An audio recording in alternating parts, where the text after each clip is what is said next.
majestoso foguete Saturno V está prestes a lançar 3 astronautas em direção à Lua pela terceira vez na história da humanidade.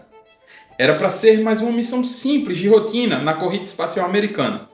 Mas o que aconteceria nos próximos 6 dias se tornaria uma das maiores histórias de sobrevivência já contada e transformaria um fracasso técnico na maior demonstração de engenhosidade humana da era espacial.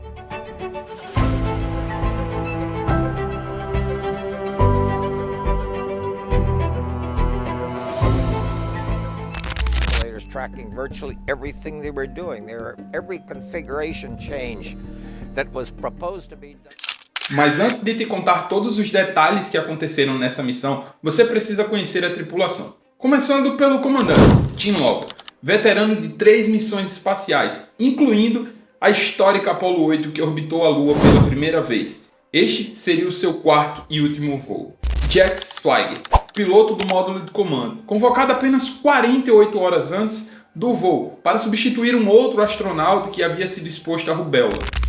E por fim, Fred Haise, piloto do módulo lunar. Ele seria um dos 2 homens que desceria e pousaria na Lua. Essa seria sua primeira missão. Actually, it was the end of the workday. We were fixing to go to bed after we did a few things to clean up, and the next morning go into lunar orbit and get ready to land. Às 14 horas e 13 minutos, o Saturno V ruge para o céu. Tudo ocorre perfeitamente. O terceiro estágio coloca a Apollo 13 em trajetória lunar. O destino era Framauro, uma região acidentada que poderia revelar segredos sobre a formação da Lua. Durante 2 dias a missão transcorre sem nenhum problema. Pequenos ajustes de trajetórias, a transmissões de TV mostrando os astronautas em gravidade zero. O público, na verdade, já estava perdendo o interesse. Afinal, o homem já havia pousado na Lua outras 2 vezes. NASA makes scientific research a primary mission objective. The crew of Apollo 13 takes special training in lunar geology. The rocks astronauts bring back could begin to answer questions about where the moon came from. The geology training was really a lot of focus on the protocol of sampling, so when we got back, they could understand.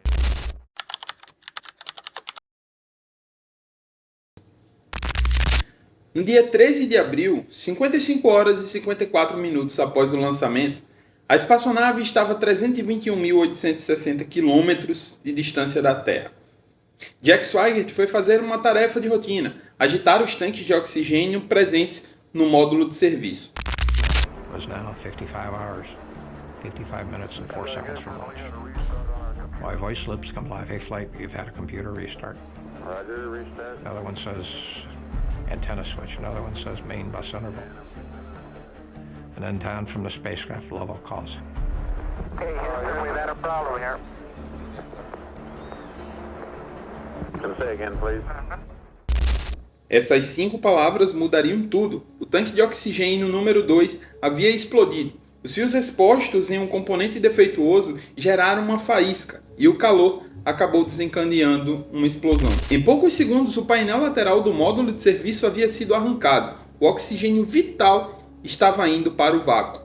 As luzes de alarme piscavam por toda a cabine.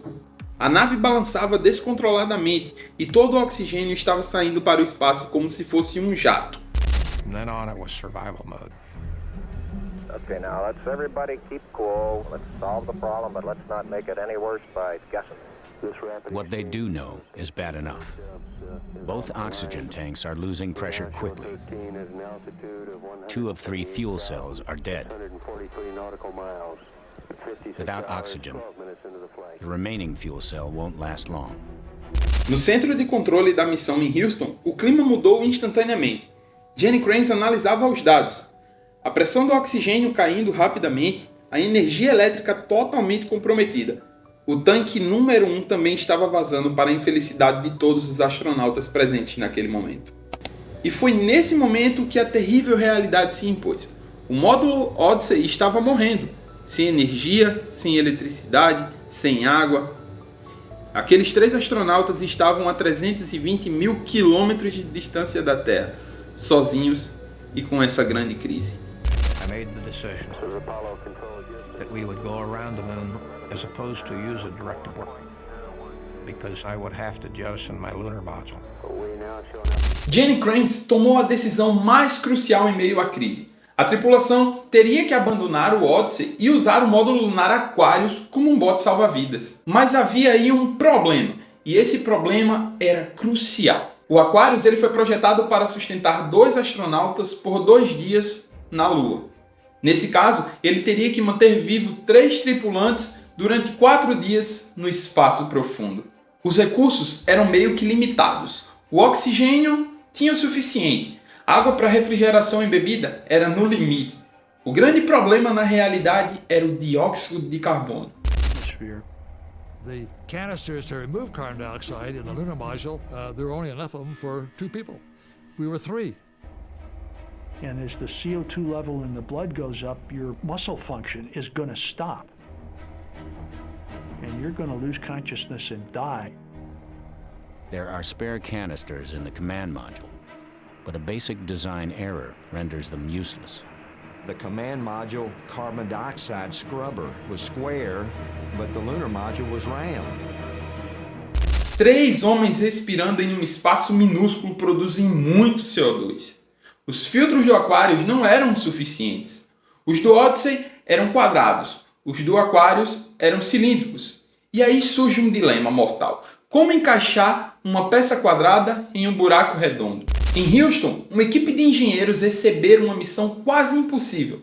Usar os materiais que estavam presentes ali no Aquarius para poder construir um adaptador de filtro. Eles tinham basicamente papelões, fita adesivas, caixas e isso. They brought it in, we got down on our hands and knees and they made me build it. And once I had built it, they said, okay, you know how to build it, now go tell Jack Swigert how to build it. We did it with duct tape, with a piece of plastic, a piece of cardboard, and an old sock. And he plugged it in, and lo and behold, that CO2 level just came down so slick. It was great. Em poucas horas, eles conseguiram. Instruções detalhadas foram enviadas para o espaço. Lovell, Swigert e Heise montaram um engenhoso dispositivo com suas mãos geladas e dormentes. E funcionou! Afinal, logo em seguida, os níveis de CO2 começaram a cair. Tá, mas isso era uma solução temporária. Afinal, o próximo desafio era ainda mais complicado. Trazer 3 homens de volta para casa com água e energia o suficiente para apenas metade da jornada.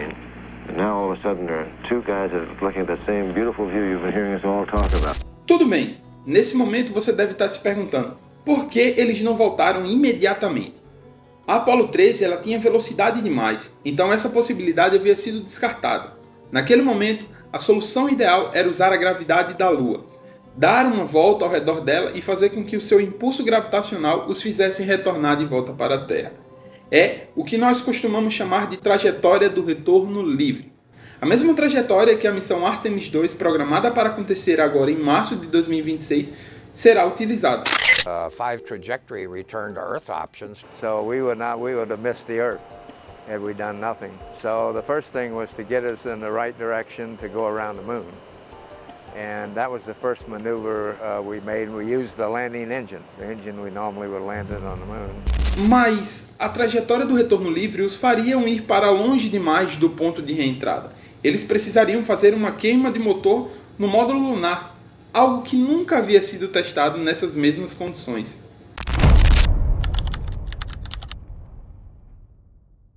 Agora estamos no dia 14 de abril.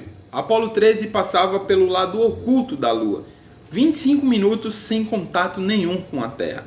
Fred Heise olhava pela janela e via Framauro, a região onde eles deveriam ter pousado. E eles estavam tão perto. For 26 minutes, Mission Control hears nothing but static. There was a point, call it sort of a second. As condições dentro do Aquarius era brutal. Para economizar energia, eles desligaram todos os equipamentos. A temperatura havia caído para 3 graus Celsius. A condensação pingava na parede metálica da nave. Naquele momento, ninguém conseguia dormir. Fred Heise desenvolveu febre alta, uma infecção no trato urinário, comum até em voos longos como esse.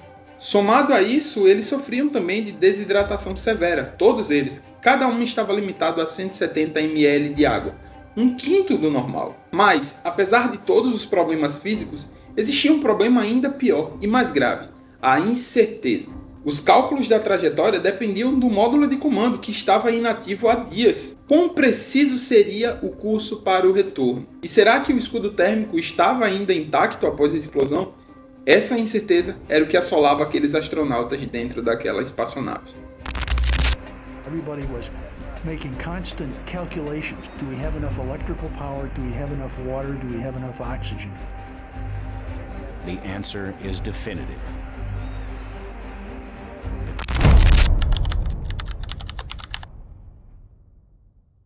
Agora estamos no dia 15 de abril, a hora da queima crítica do motor. O motor de descida do Aquarius havia sido projetado para pousar suavemente na Lua, e naquele momento ele precisaria empurrar todo o conjunto, o módulo de comando e o módulo lunar, ajustando o curso para a Terra.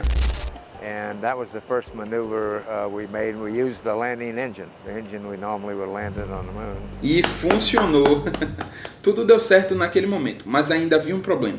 Faltavam 2 dias para ele chegar em casa, e a cada minuto que se passava, as energias iam se esgotando cada vez mais.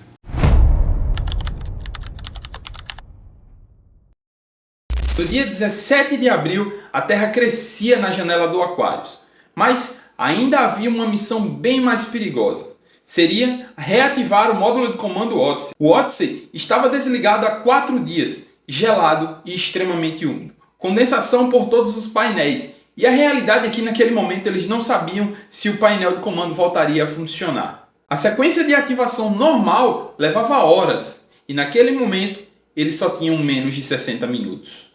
Ken, o astronauta que deveria estar presente na missão, mas foi afastado 48 horas antes, trabalhou sem cessar diretamente da Terra. Testando dia após dia lá em Houston no simulador, ele conseguiu desenvolver uma forma de ativar o painel eletrônico do módulo de comando Odyssey, gastando o mínimo de energia possível.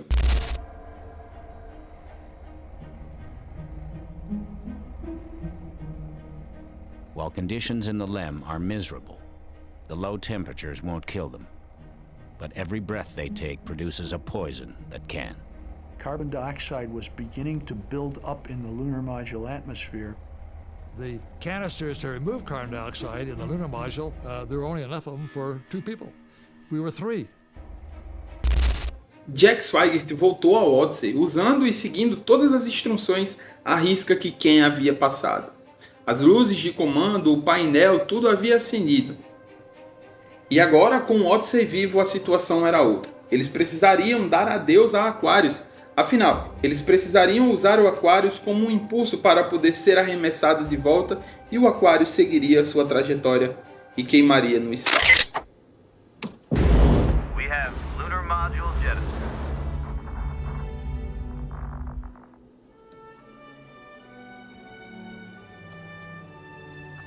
She sure was a good ship. Very well, Aquarius. And we thank you. Será que o escudo térmico aguentaria? Será que ele havia sido danificado pela explosão? Essa era a preocupação. O Odyssey mergulhou na atmosfera a 40 mil km por hora. Um blackout de comunicação tomou conta. Isso era normal, mas naquele momento parecia interminável.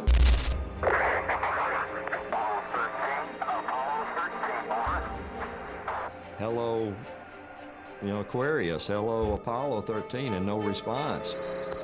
2 minutes now from time of drogue deployment. After 4 minutes, still nothing. But you just had to sit there and listen through all that static, waiting for somebody to say, Houston. Em Houston, o silêncio durou 87 segundos, 30 segundos a mais do que o esperado. Jenny Kranz segurava o fôlego e naquele momento todo mundo estava em suspense.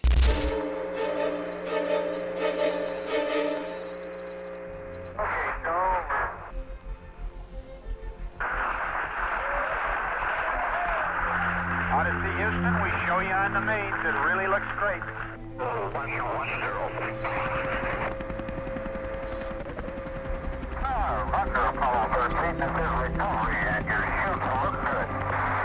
Os 3 paraquedas principais se abriram. Lovell, Swigert e Heise chegaram em casa, magros, exaustos, mas estavam vivos.